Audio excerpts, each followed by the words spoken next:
So welcome. Let's start with just understanding bundle branch blocks in general. So lots of different things can imitate STEMI or acute coronary syndromes, in other words, ST depression or ST elevation on the 12 lead. As you see here, the four top ones in red are the most common things that you see almost every day, and the list goes on and on and on. So here's a short list of things that you should think about researching and understanding what those things look like on the 12 lead.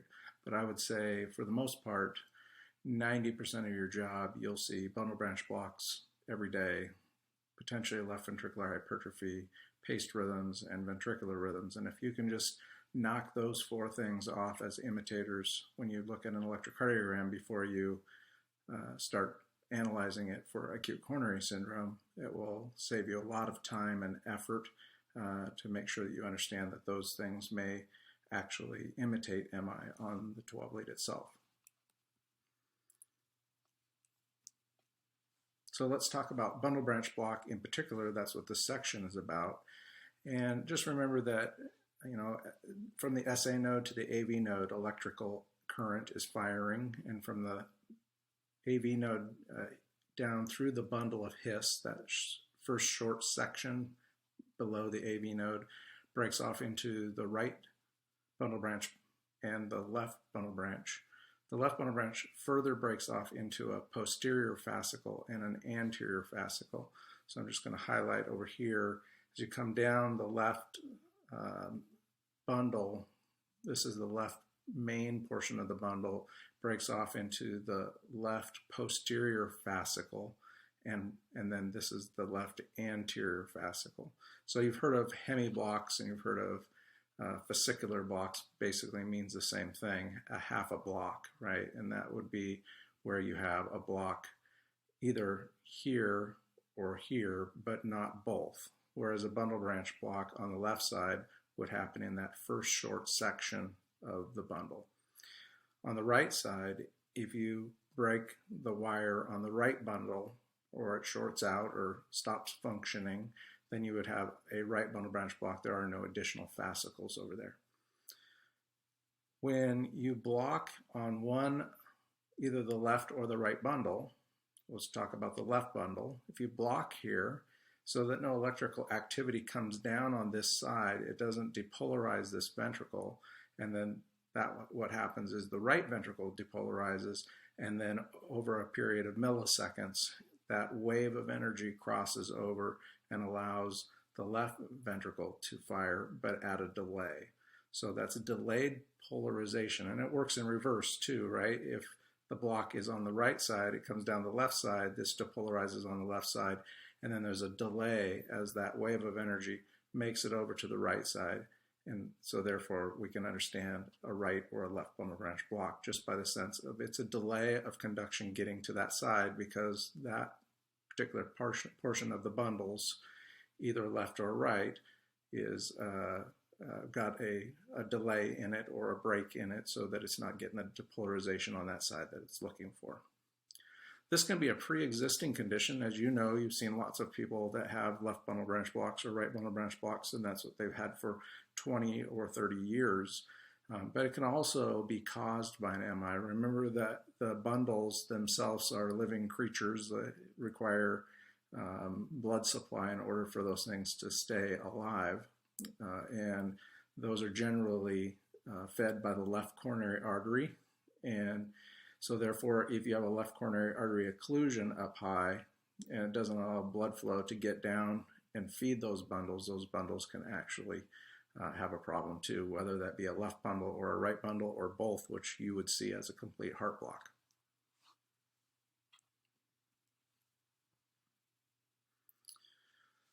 So when bundle branch blocks are caused by MI, which is sometimes hard to figure out, right? If a person had it before or if it's new. If you watch it evolve, then you can assume that it's new, right? If you see a patient with a narrow complex rhythm that's having an MI, and then they start to get a bundle branch block evolve while they're in your care, then you could assume that it's a new bundle, but many times it's very difficult to figure that out. if indeed it is caused by the MI, then it has a high likelihood of association with pump failure because, as we remember, the left bundles, the bundles in general, are fed by the left coronary artery, which also feeds the majority of your left side of your heart pump. And so therefore, if you're having a large MI that kills your bundles, it's also probably killing a fair amount of heart muscle on that left side of your heart, which obviously could lead to pump failure. And then because of the conduction loss in the bundles and because of the pump failure, the mortality rate for these type of patients without quick reperfusion is about 40 to 60%. So the patients who have a new onset left bundle in the face of a big, huge left coronary artery occlusion are in a worser group than somebody who might be having a smaller MI that doesn't affect both pump and the electrical circuit. Bundle branch blocks can mimic MI. In other words, they can cause ST elevation, and they can also hide evidence of MI. So they can, where someone might have ST elevation in a particular area, because of the way that a bundle branch block is perceived on the 12 lead, it can actually hide the evidence of that ST elevation, which can make diagnosing STEMI in the face of bundle branch block a little more difficult than normal. So bundle branch blocks can produce all of these things: ST elevation, depression, tall T waves, inverted T waves. They can also hide ST elevation, ST depression, tall T waves, and inverted T waves. And these are all the things that we look for in acute coronary syndrome. So this just makes our job a little more difficult. So the problem here is we want to make sure that we reperfuse patients who have a new onset left bundle branch block that's produced by an MI, right? But at the same time, an MI is harder to identify on the ECG when a bundle branch block is present. So we can understand why this might make our job a little bit harder. So let's start by just talking about how to determine bundle branch block in general, whether it's left or right. We'll get to that in a minute, but let's just talk about easy ways to figure out a bundle branch block. And there are lots of different ways out there, but I'll tell you that this way works really well, and it's super simple, and it's really easy to remember, and that's half of our job, is trying to remember all this technical stuff in order to do our job efficiently. So the first thing I want to tell you is forget about the notch, right? So you see a little bit wider QRS, and it has a little bit of a notch on it, trying to figure out if it's a left bundle or a right bundle or a bundle branch block in general, just because it has a notch, has lots of different roles and can make it a little bit more complicated. So let's just throw that out there right from the get-go. Forget about the notch. So I'm going to show you a little bit different way of doing that, and that is just to say how wide is the QRS, right? And if you're looking at the top of a 12 lead that has all those measurements up there, that's a very common measurement to find up there, QRSD, which is QRS duration, right? And it's generally pretty accurate. So unlike many other things that the computer does that's limited, when it comes to measuring things, it's pretty good at measuring things. And so the width of the QRS, or QRS duration, is probably a reasonable thing to look for. So go up to the top, look and see if it's greater than 0.12, which is 3 small boxes, right? Wide, that's the total width at the base or the widest part of any QRS in any lead. So find the widest one on any lead if you want to self-measure it, right? And measure at the base or the widest spot. So just because the top is narrow does not mean that from the beginning of the Q wave all the way to the end of the S wave, that QRS is not wide. Or just simply look up at the top and it will find it for you and tell you if it's greater than 120 milliseconds or if it's greater than 0.12. So it has to have that first, and then secondly, it has to be a supraventricular rhythm, which means that it either has to have P waves or it has to be AFib. So if you think it's an atrial rhythm, easiest places to look in leads 2 and 3 and over in V5 and V6, those are the easiest places to find P waves. And so look on your 12 lead and see if you can find P waves. And if you think that it's a supraventricular rhythm, then it qualifies. as long as it's greater than 0.12 or 120 milliseconds wide. So at that juncture, we know that it's a bundle branch block because it's supraventricular, right, which means it's not a ventricular rhythm, and that it's wider than 3 boxes. Then the next thing we're going to do is we're going to determine whether or not it's a right bundle or a left bundle, because there's some little bit of different rule nuances when looking at STEMI or acute coronary syndromes with right bundle and left bundle. We're going to go up to V1 on the 12 lead, and we're going to identify the direction of the terminal force. And that sounds very complicated, but basically what that means is find the T wave, go backwards from the T wave to where you find the J point, or the junction point, the junction where the end of the QRS ends and the ST segment begins. And you're going to determine if that last portion of the QRS goes down or it goes up. So if we look at a couple here, we can see on this first one on the left-hand side there, we decided that it had supraventricular activity, and then from the beginning of the Q or the beginning of the R to the end of the S wave, we're going to look at the width there and make sure it's wide enough. And if it is, then we're going to go up to V1 and we're going to go find the T wave and roll backwards to the junction point. So that would be, fictitiously, if our T wave was here, we would roll back to the junction right here. And at the end at that junction, does the terminal force of the QRS, this last piece of the QRS, go up? Or like in this one, does it go down?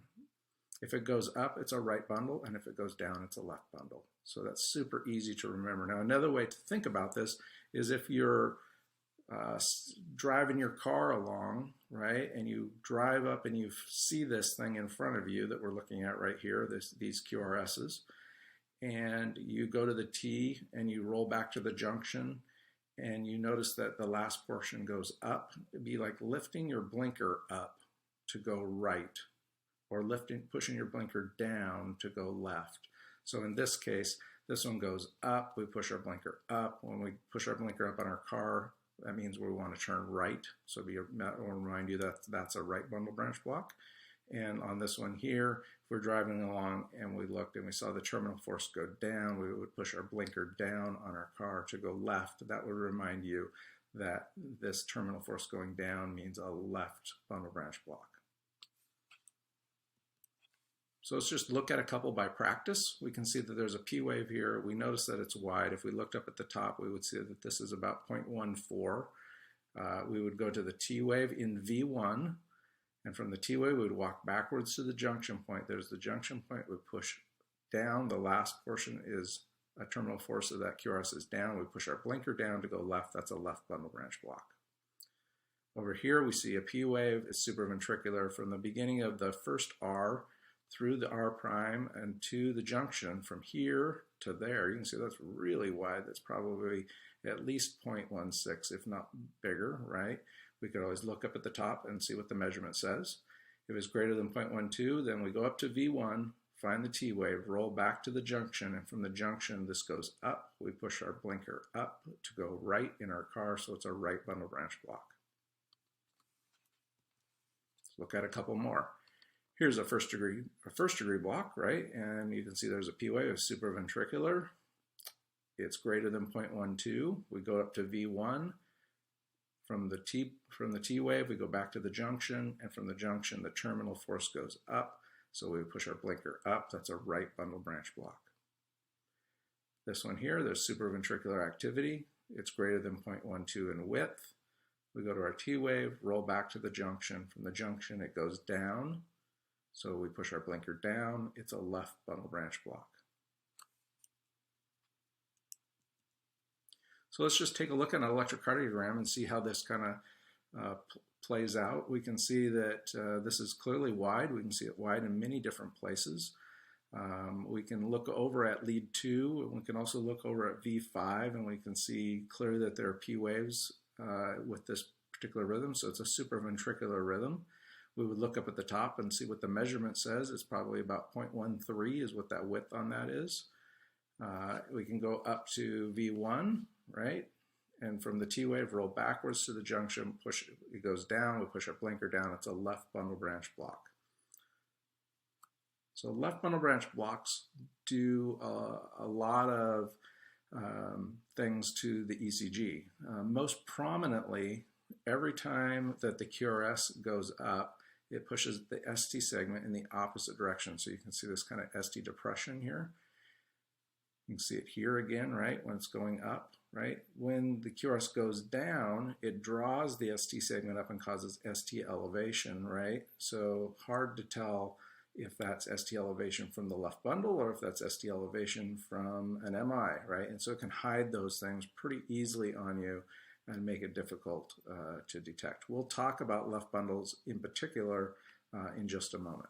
But I want you to see what it does as far as acute coronary syndromes to the 12 lead and how to recognize a bundle branch block, wide and supraventricular, and then how to figure out if it's left or right, like we just talked about. Now here's a different 12 lead.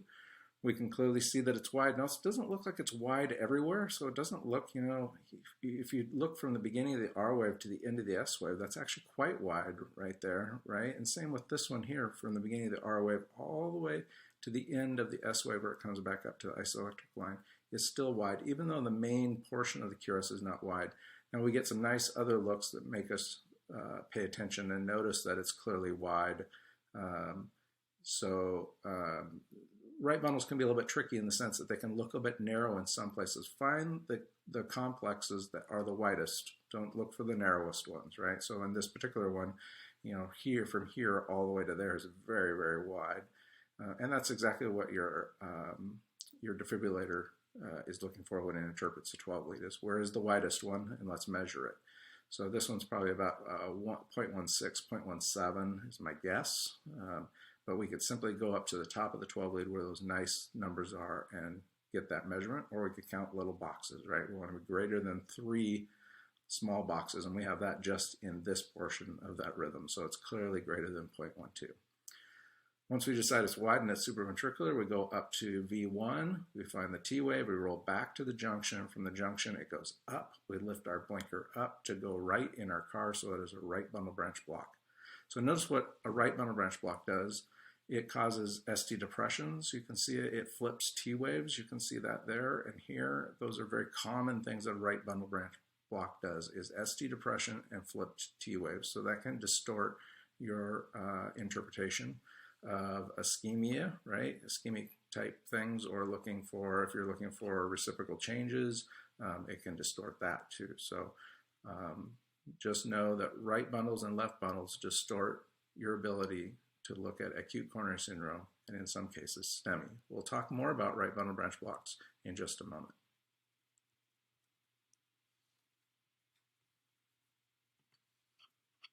So in summary, we want to recognize the bundle branch blocks. We know that that's easy. We got to find supraventricular activity, and if it's supraventricular and it's greater than 0.12, it is a bundle branch block of some sort. Now there's a thing called interventricular conduction delays, which basically means that it's less than 0.12. It's generally around 0.10, and it isn't technically a bundle branch block, so that's why we want to remember that 3 boxes or 0.12 is kind of our cutoff for bundle branch blocks. We know that left bundles and right bundles can distort the ST segments, and that can make it hard for us to assess acute coronary syndromes on the 12 lead. And then we want to make sure that we recognize early bundle branch block when we're analyzing the 12 lead ECG, so that you don't fall into the pitfall of saying that somebody has a STEMI when really it's just a left bundle branch block that makes it hard for you to read, and you would be kind of shooting from the hip. So we want to make sure that when you look at a 12 lead ECG, that you understand that looking for the imitators are something that you want to do early on in the analysis of the 12 lead, not at the end, right? Not after you've spent 4 minutes looking at a 12 lead and then realize that it's a left bundle and you could have been doing something else for 4 minutes. So that's a skinny on bundle branch blocks.